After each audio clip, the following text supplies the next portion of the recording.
DJ Om Prakash चिड़िया तोला वाले।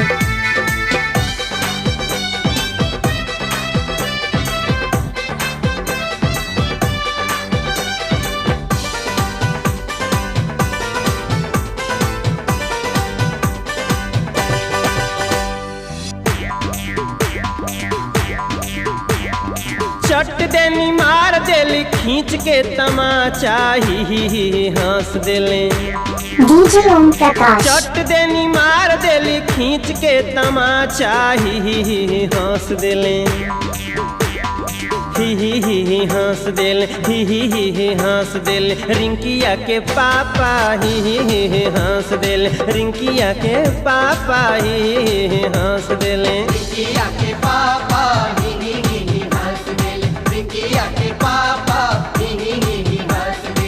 डीजे ओम प्रकाश चट देनी मार देली खींच के तमाचा ही हंस देली।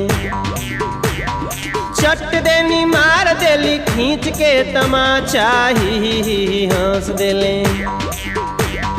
ही हंस देल। रिंकिया के पापा ही हंस देल। बिकिया के पापा ही हंस देले। रिंकिया के पापा नाम तो सुना ही होगा ओम प्रकाश सिंह चिड़िया तोला वाले।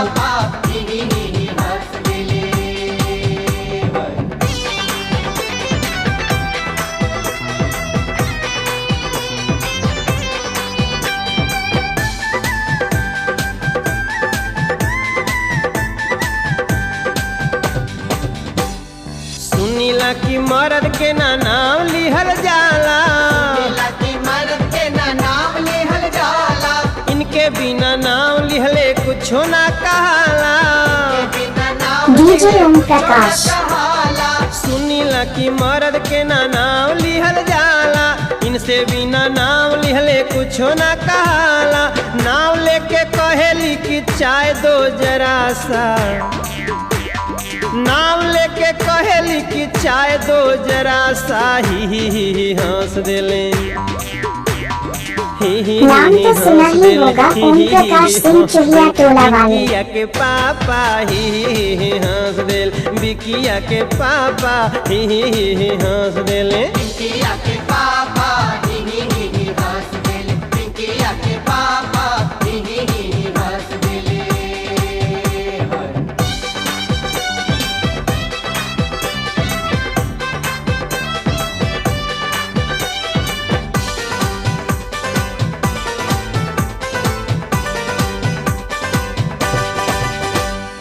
चोख चोख नकिए पर रहे उनका गुस्सा। चोख नकिए पे रहे उनका गुस्सा। प्यार में वो पीट के छोड़ाए देली भूसा। पीट के छुड़ाए देली भूसा। एक दिन चोन्हाए के वो पूछ दिहली प्यार में। जुटल रहे घर डीजे सारा ओम ओह प्रकाश। दिन वो सार में। डार्लिंग अपनी शादी में तुमने क्यों नहीं नाचा। डार्लिंग अपनी शादी में तुमने क्यों नहीं नाचा ही हंस दिल। नाम तो सुना ही होगा ओम प्रकाश सिंह चिड़िया तोला वाले। चंदन हवा के पापा ही हंस दिल। चंदन हवा के पापा ही चंदनवा के पापा हंस देले। चंदनवा के पापा हंस देले।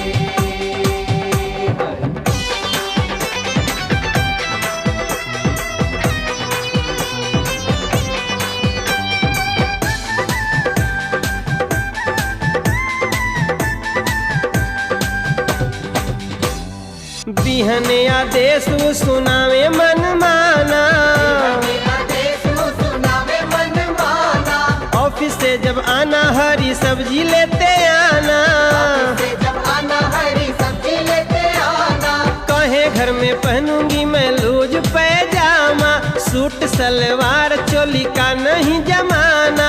जवन इनकर मान करे कह देली साफा। जवन इनकर मन करे कह देली साफा ही हंस देली का करी ही हंस देली हंस देली ज्योतिया के पापा ही हंस देल ज्योतिया के पापा ही हंस देले धन्यवा के पापा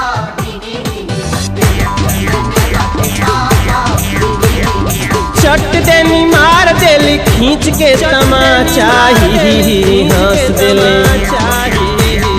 चट देनी मार देली खींच के तमाचा ही हंस देले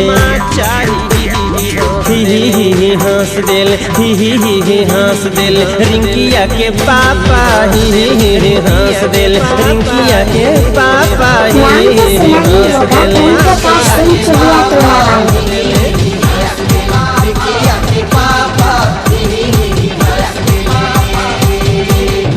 चट देनी मार देली खींच के तमाचा ही हंस देली चट देनी मार देली खींच के तमाचा